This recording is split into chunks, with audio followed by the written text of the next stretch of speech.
Auzubillahiminash-shaytanir-rajim. Bismillahir-rahmanir-rahim. Our today's topic of discussion is Francis Bacon's essay of truth. ऐसे को start करता है Francis Bacon with an biblical approach, या Bible से एक रेफरेंस लेके वो ऐसे को स्टार्ट करता है।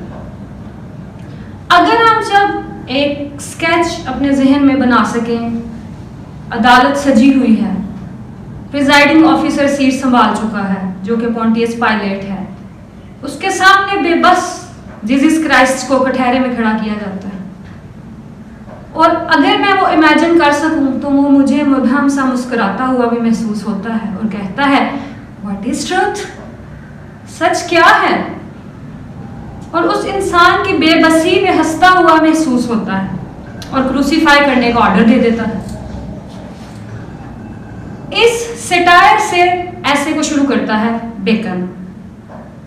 फर्दर वो बताता है कि लोग क्यों सच से नफरत करते हैं। तो मेरे फेलोज, जैसे कि हम सब लोग लॉ की फील्ड से ताल्लुक रखते हैं, 10-10, 20-20 साल मुकदमा नहीं चलते, क्या मुतई मुकदमा के इस दौरान डेथ नहीं हो जाती? 20 साल क्यों मुकदमे चलते हैं? क्यों? सच्चाई की तलाश में। It is difficult to work hard to find out the truth.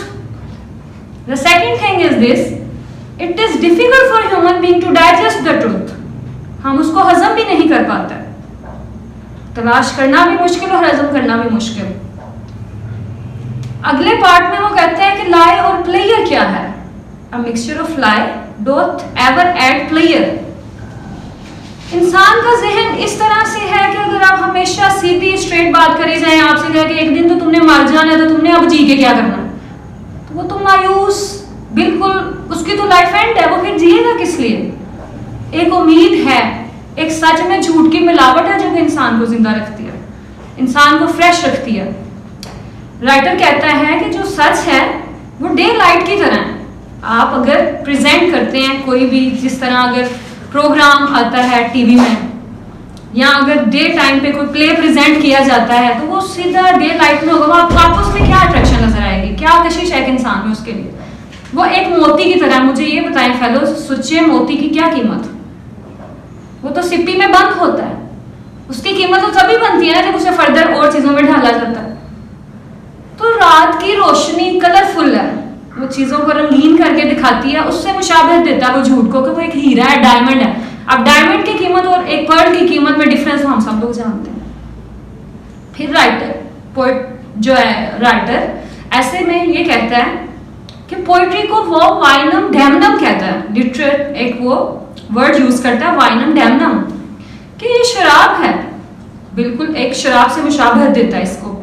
मैं जब इसको पढ़ती हूँ तो मुझे नजर आता है कि झूठ दो किस्म का है, शॉर्ट टर्म और लॉन्ग टर्म। शॉर्ट टर्म झूठ जैसे कि पोएट्री है, इसकी एग्जांपल मैं आपको समझ आने के लिए इस तरह में दे सकती हूँ। हम सिनेमा जाते हैं मूवी देखने के लिए, 3 घंटे मूवी चलती है, हम खुद को हीरो या हीरोइन ही समझ रहे होते हैं, तखय्युलात की दुनिया में हम पहुंचे होते हैं। तो ये शॉर्ट टर्म है, ये हमारे ऊपर कुछ असर तो नहीं डाल रही। दूसरी तरफ लॉन्ग टर्म झूठ वो है जो हमारे जहन में रच बस जाए और हम वो हमें तकलीफ दे, ये लॉन्ग टर्म है। इसी तरह वो ट्रुथ को 2 कैटेगरीज में डिवाइड करता है, एक रिलीजियस ट्रुथ है, एक सिविल ट्रुथ है। मैं जब फर्दर इसको पढ़ती हूँ तो ये सिमिलीज इस्तेमाल करता है, एनोलॉजीज इस्तेमाल करता है, झूठ बोलने वाले को स्नेक से रिप्रेजेंट करता है कि जिस तरह सांप हम अपने पेट के ऊपर ही रेंगता है, पेट के बल चलता है, वो सीधा तो नहीं खड़ा हो सकता। इसी तरह इंसान को जलील उसका झूठ करता है, सच कभी उसको जलील नहीं करता। कहता है राइटर कि पोएट्स और जो है ट्रेड्समैन सबसे ज्यादा झूठ बोलते हैं। तो ऐसा नहीं है। ट्रेडमैन, हम टीवी में कोई भी कमर्शियल देख लें, फॉर एग्जांपल आप एक शैम्पू का कमर्शियल ले लें, क्या वो जो कुछ बताते हैं शैम्पू वही रिजल्ट देता है? अगर हमें बिल्कुल सच एज इट इज बताया जाए तो हम उससे अट्रैक्ट होंगे, हम कभी बाय करेंगे इनके प्रोडक्ट्स? No, never. इसी तरह से वो एंड पे जब आता है तो वो कहता है कि जिस तरह एक इंसान, आप अगर एक महल की खिड़की में खड़े हैं, नीचे देखते हैं, कोई झगड़ा होता है नजर आता है आपको, आप लुत्फानंदोज होते हैं उससे। कहता है जब एक इंसान सच की हकीकत को जान लेता है तो वो राहत के एक पहाड़ पे खड़ा हो जाता है, वो समझता है कि मैंने पूरी दुनिया हासिल कर ली। लेकिन वो कहता है कि जब वो ये सब कुछ हासिल कर ले तो उसको इस सब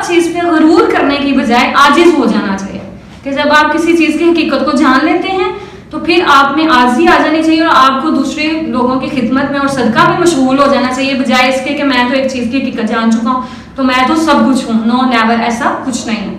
फिर राइटर कहता है कि खुदा ने सबसे पहले लाइट ऑफ सेंस बनाई, नॉलेज, इल्म किसी भी चीज का सबसे पहले लाइट ऑफ सेंस बनाई। दूसरे नंबर पर light of reason, what is truth and what is wrong, इंसान समझ सकता है करता है। तीसरी नंबर पे उसने लाइट ऑफ स्पिरिट बनाई, इंसान में फूंक दी रूह और ताकि वो सच और झूठ में फैसला कर सके। माय फेलोज, फर्दर वो कहता है, या इधर आपका एक जनरल नॉलेज का क्वेश्चन भी कवर होता है कि प्योर गोल्ड जो होता है वो 24 कैरेट का होता है, प्योर गोल्ड, लेकिन उससे आप कुछ नहीं बना सकते, वो किसी चीज में नहीं ढल सकता, उसमें आप फर्दर कोई मिलावट करेंगे तो वो कुछ बनेगा। इस तरह वो कार्बोनिकल का जिक्र करता है, वो एक सफेद रंग का मोती है, रेड कलर का मोती है, तो वो कहता है कि वो एज इट इज तो ये चीजें कुछ नहीं है, यदि फर्दर मिक्स होती हैं तो फिर ये दिलचस्पी पैदा करती है। और इंसान का जहन ऐसा है कि आप देखें, आपसे तो पूछता है मैं कैसा लग रहा हूँ, मैं कैसी लग रही हूँ, अगर आप सीधी सी बात करेंगे तो क्या दिलचस्पी है, आपको घुमा फिरा के बताना पड़ेगा ना कि आप बहुत खूबसूरत लग रहे हैं या लग रही। मतलब इंसान का जहन इस तरह के वो ऐसी चीजों में राजी रहता है, अल्लाह ताला ने इसको क्रिएट इसी तरह से किया। अब जब मैं इसके एंड पे जाती हूँ, इससे पहले वो स्केप्टिकल पीपल का भी जिक्र करता है कि जो अपनी चीज के साथ बिल्कुल उनका जहन अटक के रह जाता है उसके ऊपर ही। वो जस्टिन पायलट या पोंटियस पायलट को भी स्केप्टिकल पीपल में ही डालता है। एंड पे वो कहता है कि जीसस क्राइस्ट अगर दोबारा आते हैं तो वो फाइंड फेथ नहीं कर सकते अर्थ के ऊपर। डूम्स डे का जिक्र करता है, वो जजमेंट डे का जिक्र करता है, तो कौन सी चीज है जो बेकन ने इस ऐसे में छोड़ी हो। और एंड में वो अपने पढ़ने वाले के लिए खुद ही छोड़ देता है ये चीज कि आप खुद जजमेंट कर सकते हैं what is right and what is wrong. Thank you fellows.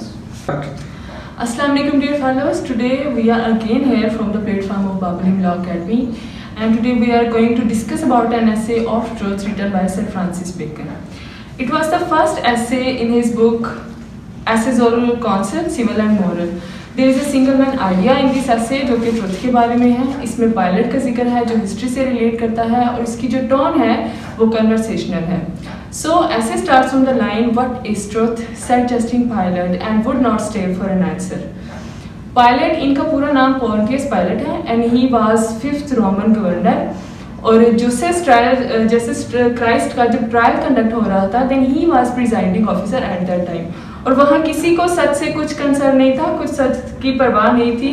Bacon ने भी बिल्कुल इसी तरह बहुत नॉन सीरियस अंदाज में और बहुत जैसे मजाकिया अंदाज में पूछा what is truth and would not stay for an answer. It means वो जवाब के लिए नहीं रुका, he pass the order of his crucifixion, और उसको ईसा को जो है वो सलीब पर चढ़ाने का ऑर्डर पास कर दिया। तो वहाँ से इस करैक्टर को बेकन ने लिया है और अपने ऐसे का एक ज़बरदस्त तरीके से आगाज़ किया है। फर्दर ऑन वो रीजंस डिस्क्राइब करते हैं why people hate the truth, क्यों लोग जो हैं वो सच को पसंद नहीं करते। तो इसकी फर्स्ट एंड फॉरमोस्ट रीज़न उन्होंने ये बताई है कि जो लोग हैं जो सच है वो एक हार्ड वर्क का काम है, उसको ढूंढना, उसको तलाश करना एक मेहनत तलब काम है। And man is ever reluctant to hard work, जो इंसान है हमेशा हार्ड वर्क से कतराता है। फर्दर ऑन वो ये कहते हैं कि जो ट्रुथ है it makes people to bound to a certain phase, वो उनको एक ही अकीदे का बाउंड कर देता है। इस वजह से क्या होता है कि जो लोग अपने थॉट्स में, अपने एक्ट्स में आज़ादी चाह रहे होते हैं, वो उनसे उनकी जो फ्रीडम है, वो आज़ादी है, वो छिन जाती है। तो इसलिए वो ट्रुथ को पसंद नहीं करते। और मज़ीद ये होता है कि when we speak the truth to the people they hardly believe it and it's really hard to digest. Further वो फिर ट्रुथ को कंपेयर करते हैं विद द डे लाइट, कि उसमें सब कुछ बिल्कुल वैसे ही नज़र आ जाता है जैसे कि वो है। और वो कहते हैं अगर बिल्कुल हर चीज़ को वैसे ही प्रेजेंट कर दिया जाए जैसे कि वो है तो then society will become indolent, तो उसमें कुछ ऐसा खास मज़ा नहीं रहेगा। फिर वो लाई के बारे में बताते हैं कि पीपल झूठ बोलते हैं इसलिए कि वो उनकी जो रियल पर्सनैलिटी है उसको कवर कर देता है। और जो फिर वो ही states that mixture of lie thoughts ever and player, जो झूठ और सच का मिक्सचर है वो लोगों को खुशी देता है, उनके प्लेयर का बाइस बनता है और चीज़ों में इंटरेस्ट पैदा करता है। Same is the case with poets, वो अपनी शायरी से जो लोगों को राज़ी करने के लिए या उनकी इंटरेस्ट डेवलप करने के लिए उसमें तरह तरह के झूठ बोलते हैं और प्रेजेस जो है वो बनाते हैं। और बिल्कुल इसी तरह जो मर्चेंट्स हैं वो अपने कारोबार में बेनिफिट के लिए बहुत ज़्यादा झूठ बोलते हैं। तो झूठ जो है वो लोग अपने बेनिफिट के लिए बोलते हैं। तो इससे होता क्या है, इसके लिए एक बहुत ज़बरदस्त एग्जाम्पल जो है वो बेकर ने दी है। वो कहते हैं mixture of falsehood is like alloy in silver and gold. जो झूठ का जो है मिक्सचर है सच में बिल्कुल ऐसे ही है कि जैसे आप प्योर गोल्ड के अंदर जो है अलॉय को मिक्स कर दें। तो इससे होता क्या है, इससे ये होता है कि आप कुछ अपनी बात को झूठ ऐड करके मजबूत तो कर लेते हैं लेकिन आप अपनी प्योरिटी को जो है वो खो देते हैं। तो फर्दर ऑन वो मॉन्टेज का इसमें जो है वो जो क्वेट्स है वो ऐड करते हैं। वो कहते हैं कि मॉन्टेज ने इस बारे में बहुत सोचा कि ऐसा क्या है जब इंसान दूसरों के सामने प्रीफीडियस या झूठा साबित होता है तो वो अपनी जो है खुद को इतना गिरा हुआ महसूस करता है। ऐसा किस लिए है? ऐसा इसलिए है कि इंसान जो है वो झूठ बोलते हुए लोगों मतलब खुदा के सामने तो ब्रेव होता है लेकिन वो जो है वो लोगों के सामने जो है बड़े झूठ बोलते थे उनसे डरते हुए कि अगर उसकी सच्चाई यहाँ होगी तो उसकी जो है उसको शेम वगैरह फील होगी या ऐसा कुछ। तो वो कहते हैं अगर ऐसा ही चलता रहा बिल्कुल तो फिर ये कहना बिल्कुल भी मुश्किल नहीं है या ये कहना बिल्कुल भी मुज़ायका जो है फेस नहीं है कि जब जस्टिस क्राइस्ट आएंगे तो फिर उनको इस दुनिया में सच बोलने वाला कोई भी नज़र नहीं आएगा। So I hope you understand it very well. Thank you very much. औज़ुबिल्लाहिमिनश्शैतानिर्रजीम बिस्मिल्लाहिर्रहमानिर्रहीम। आज हम फ्रांसिस बेकन के एक और ऐसे ऑफ ट्रुथ के बारे में बात करेंगे। इस ऐसे में फ्रांसिस बेकन ने सच्चाई को मौजू बनाया है। वो उसका ये जो ऐसे है वो सच्चाई के इर्द गिर्द घूमता है।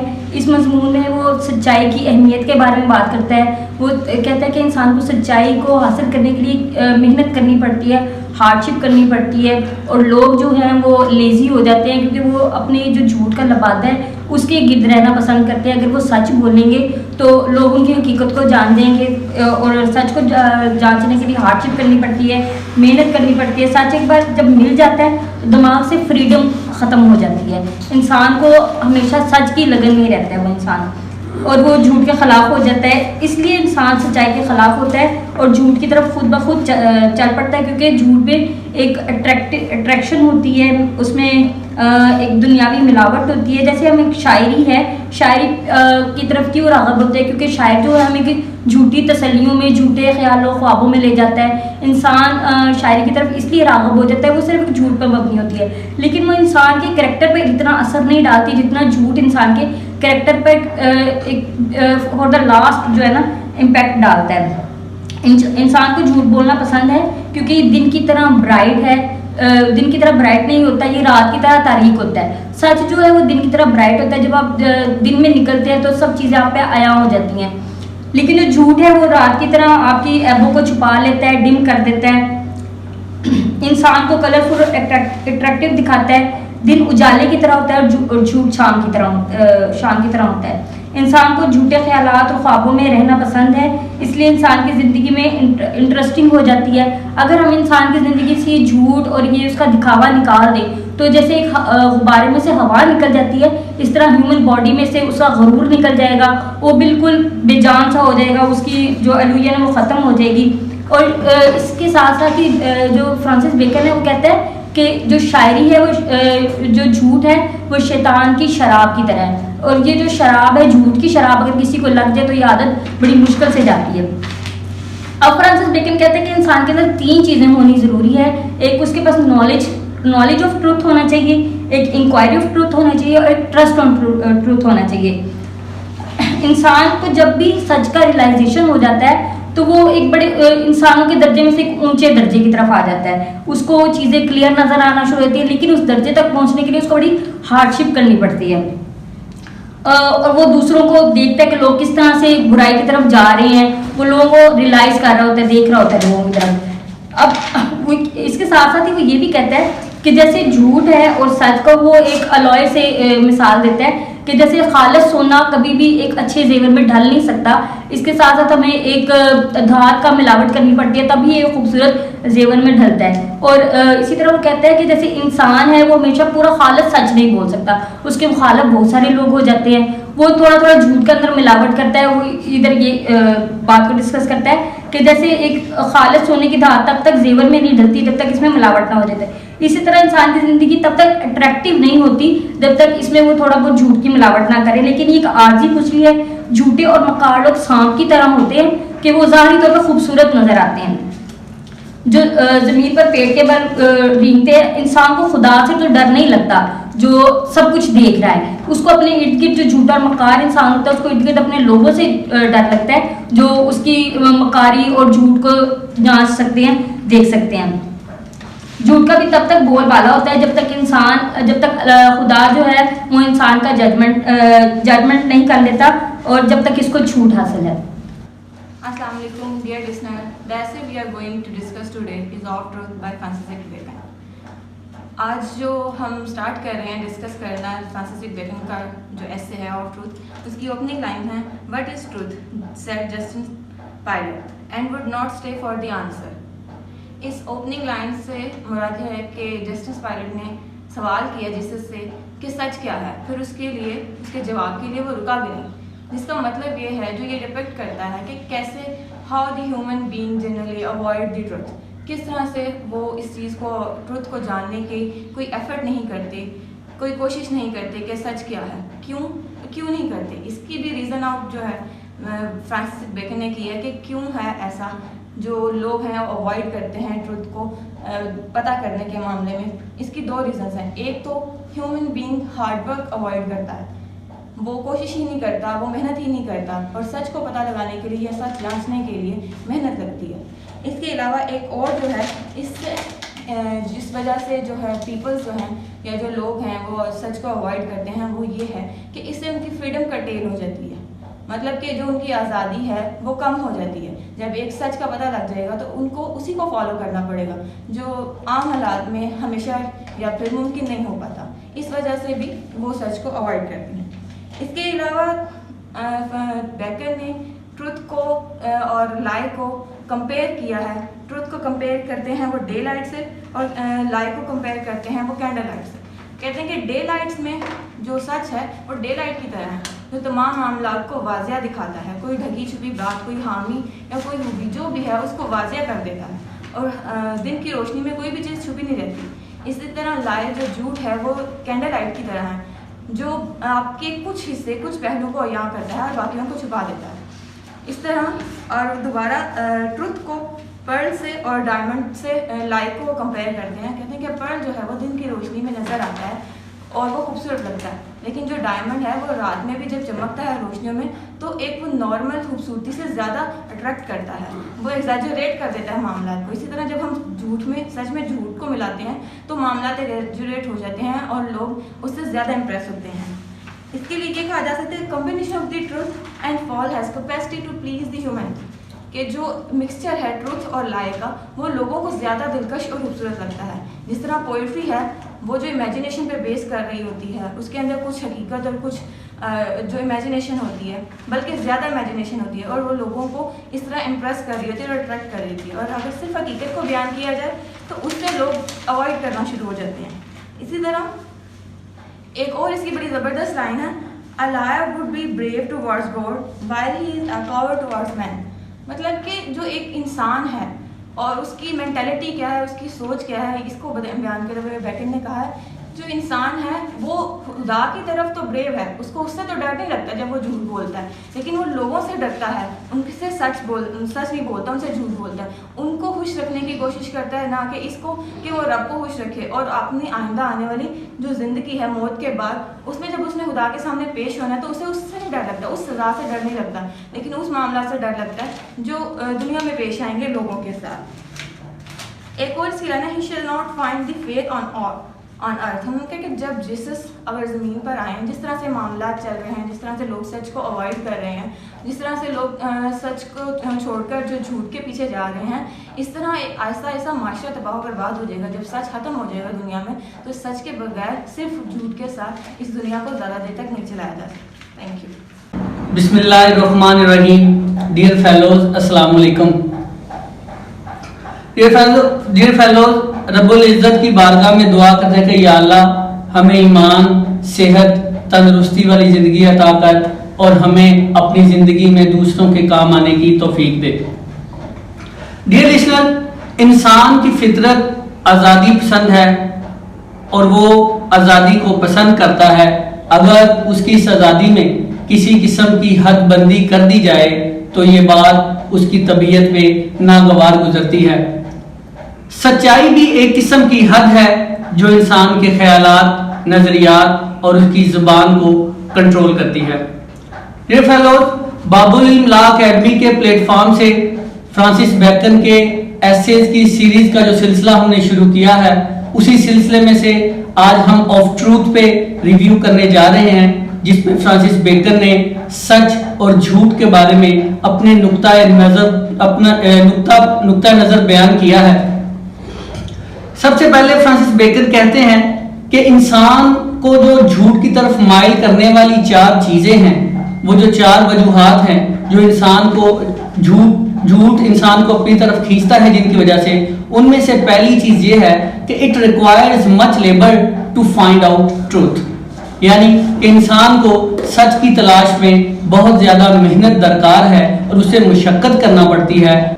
और दूसरी रीजन फ्रांसिस बेकन ये बयान करते हैं, it imposes restrictions on free will, यानी कि इंसान की आजादाना सोच पे ये रिस्ट्रिक्शन इम्पोज करता है। और तीसरी चीज फ्रांसिस बेकन ये बताते हैं कि love for the lie itself, यानी इंसान झूठ से मोहब्बत करता है। और चौथी चीज प्लेयर टू डू सो, कि ऐसा करते हुए इंसान खुशी महसूस करता है। फ्रांसिस बेकन कुछ लोगों के बारे में बताते हैं कि जो अपने नजरियात को, अपने ख्यालात को बदलने में खुशी महसूस करते हैं, वो अपने अमल में भी किसी किस्म की रुकावट को बर्दाश्त नहीं करते। डियर फेलोज, फ्रांसिस बेकन के बारे में कहा जाता है कि Bacon is a man of worldly wisdom, तो वो दुनियादारी के तमाम मामलात को बड़े अच्छे अंदाज से जानते हैं। जहां वो कहते हैं कि a mixture lie doth add player, कि यानी झूठ के अंदर, सच के अंदर झूठ की अमेजश जो है वो सच को और ज्यादा निखार के सामने लाती है। फिर उसके बाद फ्रांसिस बेकन कंपैरिजन करते हैं ट्रूथ का और लाई का। तो बेकन फाल्सहुड के बारे में कहते हैं कि लाई इज अ विकेडनेस, और सच के बारे में कहते हैं कि truth alone is worth loving. इन सारी चीजों के बाद बेकन कहते हैं कि search for the truth, knowledge of truth, faith in truth are highest good in human life, के सच की तलाश, सच का इल्म और सच पे ईमान इंसानी जिंदगी में सबसे नुमाया खूबियां हैं। Dear fellows, most striking lines of the essay that cast vote of Bacon in favor of truth are, if it be well weighted, to say that a man lieth is as much to say as that he is brave towards God and coward towards men. तो ये लाइनें इस बात का सबूत हैं कि bacon का पलड़ा सच की तरफ ज्यादा है, कि वो कहते हैं कि इंसान झूठ बोलता है सिर्फ इंसानों के खौफ के लिए, दुनियावी फायदे के लिए, ज़ाहरी शानो शौकत के लिए और अपने मकासद को हासिल करने के लिए। डियर फेलोज, रॉबर्ट ब्राउनिंग की यही बात, इससे रिलेटेड एक बात है। वो कहता है कि जिन लोगों ने दुनिया में काम किया और उसका सिला उसने लोगों से लिया तो उसको दुनिया में सिला मिल गया, लेकिन जिसने सच बोला, झूठ का सामना किया, तो उसको खुदा at the day of judgement अपने इनामात से नवाजेगा। तो वो दुनिया के इनामात की बजाय सच बोलकर आखिरत में खुदा के इनामात को तरजीह देता है।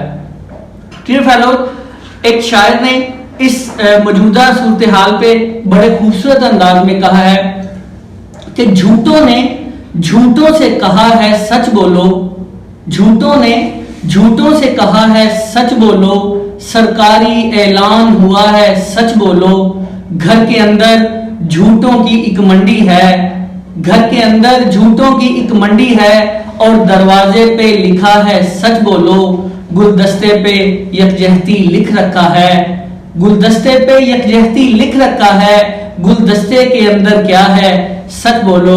डियर फेलोज, ये था फ्रांसिस बेकन का essay of truth. Next time we will discuss another book of another writer. Thank you very much.